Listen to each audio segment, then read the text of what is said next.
Hey everybody, welcome to Local Business Hacks Podcast. I'm your host, Carl Case, and I'm on a mission to help you. Every week, we're going to be talking to local business owners and experts to get their best tips, tricks, and hacks to grow your business.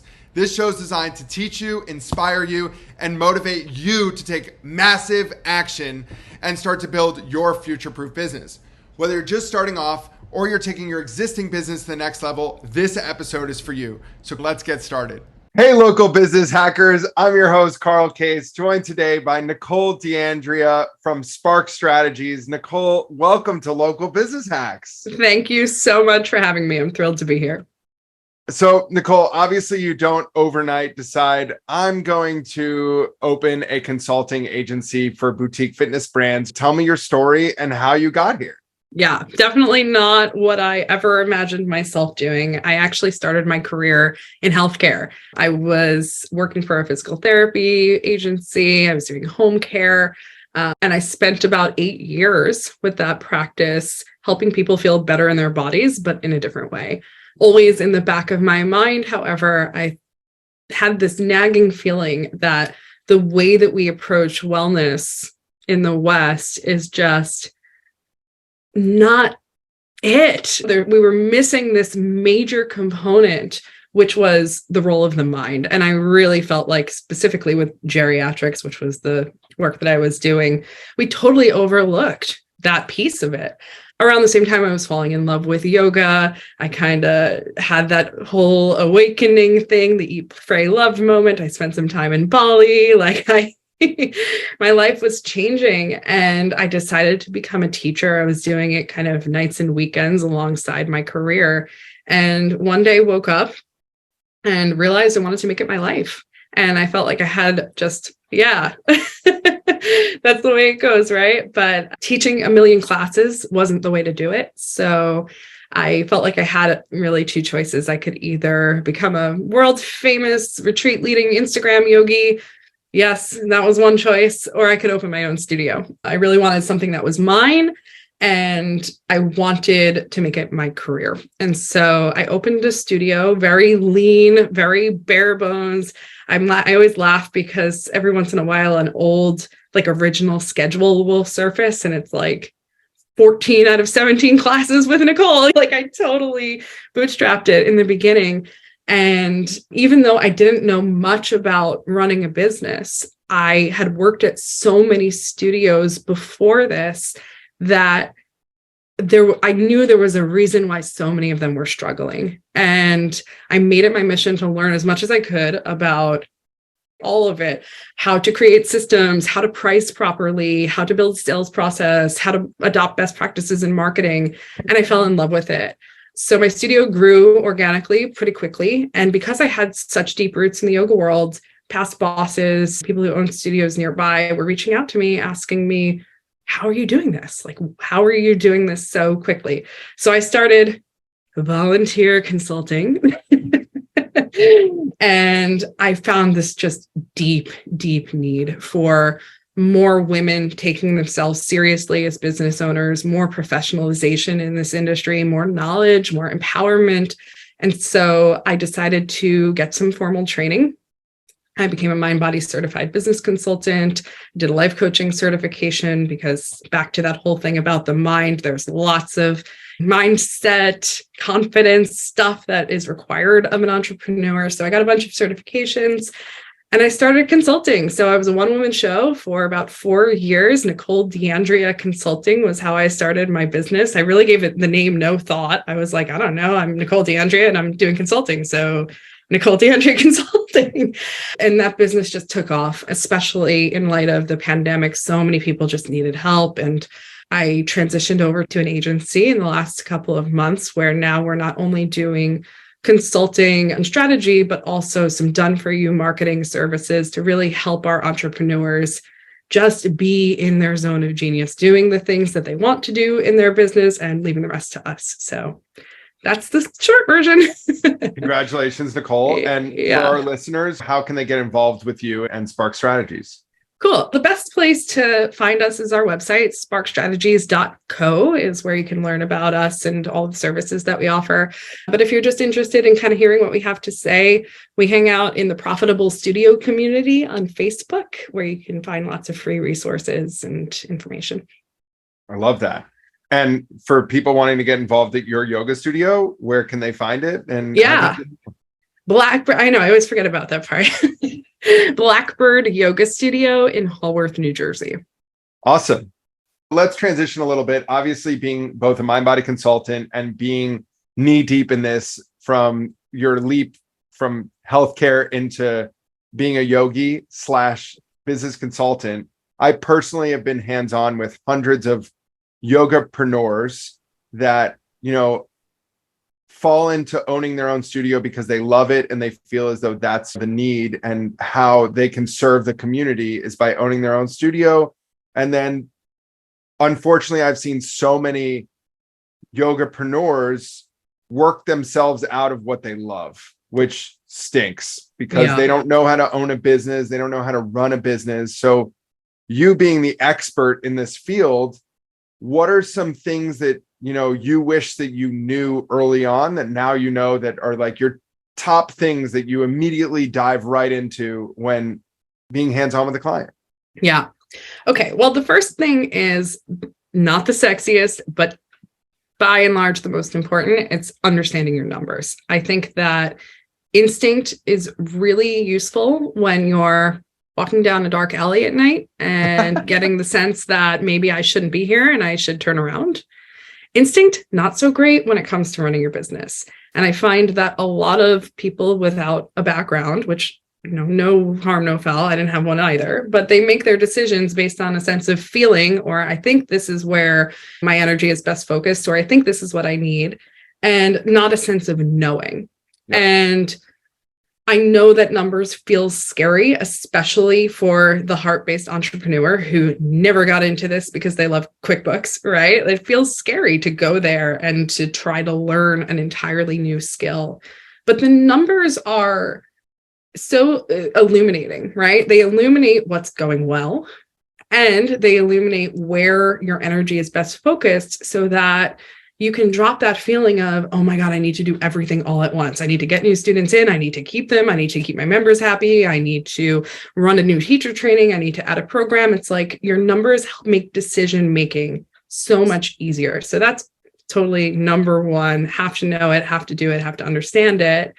And then number two is brand. I think that specifically in the yoga world, we love everyone. We believe that yoga is for everyone. I believe that yoga is for everyone, but my studio is not for everyone. And when the messaging around a business is, we'll do this, we'll do that, we'll do kids and adults and anxiety workshops and restorative and power vinyasa, the brand gets muddied. And when your target market is everyone, it's actually no one. And I find so many businesses really struggling with pinning down who it is that they're trying to attract, which makes everything else so much more difficult. Like what kind of language to use, what kind of messaging, how to price, where to put your messaging. So I think that brand is really, really a critical component, and it paves the way for every other decision. That's a place where I spend quite a bit of my time with my clients too. I love that. And it's like any time that you meet someone for the first time and they're selling you on 10 different services that they do, you're like, well, you can't be good at any of those. So why would I spend any money with you? I'd rather you be laser focused and honed in on owning and understanding something versus everything. That's right. And if you can't clearly articulate what you're good at in like a sentence, peace. Exactly. Your prospects are gone and they're on to the next cat video or whatever, right? So it's so important to be crystal clear about what you do, who you do it for, and be able to articulate it right away.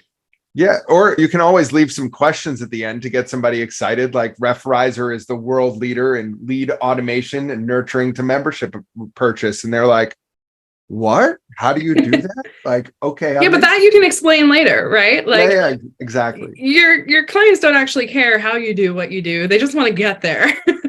You got it. You got it. Yeah. Results, really powerful stuff.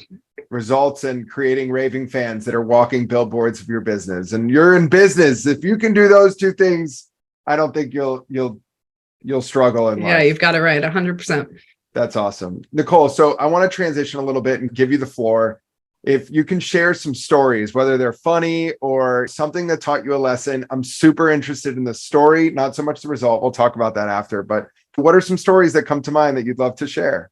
I guess the first one that springs to mind is a personal story, but it's one that really shaped kind of the ethos of my own brand and the mission behind what it is that I really do. Like I always say that the medium through which I work is business strategy and education, but the why I do it is really about empowering women to take care of themselves, to support themselves, and to be confident that that's possible even through a heart-based business. And so the story that kind of started it all for me was I was in my yoga studio.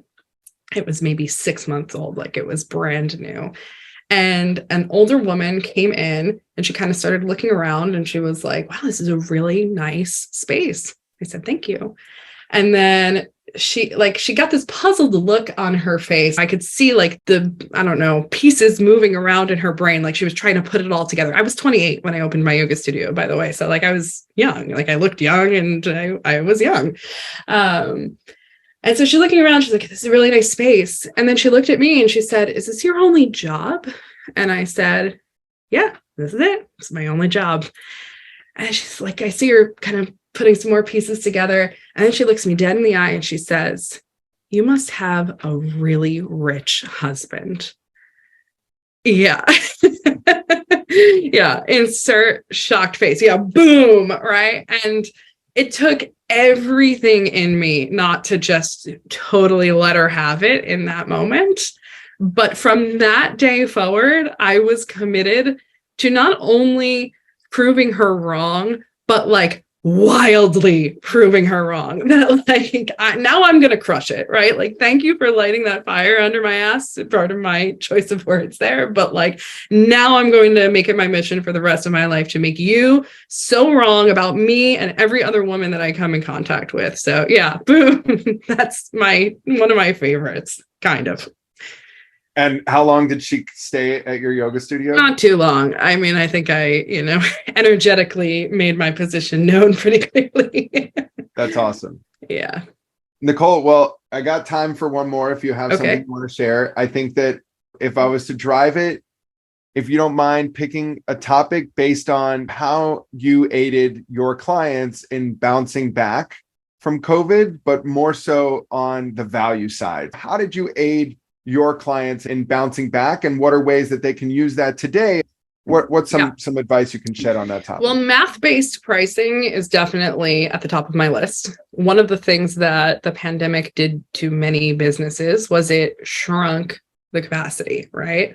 And so when you're pricing your services blindly based on what everybody else is charging, regardless of their needs or their size or whatever, you're doing yourself a disservice because you're not taking into account what's possible for you. So most of my studios, we had to go back and totally reevaluate pricing and say, okay, you had 30 spots before, now you have 15. And even though it's been a couple of years, still many of my studios are wanting more space between clients than there was before. And so we've got to account for that, right? So blindly picking your pricing out of a hat or trying to fall right in the middle of what your competitors are doing is not the way. You've got to price based on your opportunity and based on the behavior of your specific clients. So that's definitely one place where we looked. The other is really reevaluating their product mix. Classes in and of themselves can be great. It's totally possible to meet your income and profit goals on classes alone, but definitely it's a longer slog, right? So we were looking through other kind of creative ways to drive new revenue, whether that's adding appointments or packaging different types of services together or creating higher end intro offers that had better conversion. So really it's trying to think of creative ways to drive new revenue once your foundation is set is something that I worked on with almost everyone I worked with after COVID. And before. That's amazing. So long story short, if you own a boutique fitness studio and are looking up at the ceiling later going, what am I doing? I don't have data to drive my decisions. I don't know what my next move is or what it's supposed to be. We got a girl for you. I'm your girl. Yeah, I believe in looking at what's going on, optimizing what you've got, right? 9 times out of 10, there is tremendous opportunity right under your nose in the form of the people who are already coming to your studio or your existing client list. Like, I want to make sure that is humming along like a well-oiled machine first. And then it's about growth. What do we add? Where do we focus? How do we communicate about it? And how do we get you where you want to be as quickly as possible? That's amazing. Ladies and gentlemen, Nicole from Spark Strategies. Nicole, thank you so much for today. From myself and our listeners all over the globe, we so appreciate you. And I hope that people on here really connect. Spark Strategies, everybody. Thank you so much. This was fun. Thank you so much. That's it for this week's episode. I hope you found it helpful. Be sure to head over to our site, local-business-hacks.com, to check out the show notes and send me questions or ideas for future episodes. If you want to grow your business, just like the people you've heard from here, follow Local Business Hacks Podcast and tune in for new tips, tricks, and tactics. Until next time, thanks for listening and keep hacking.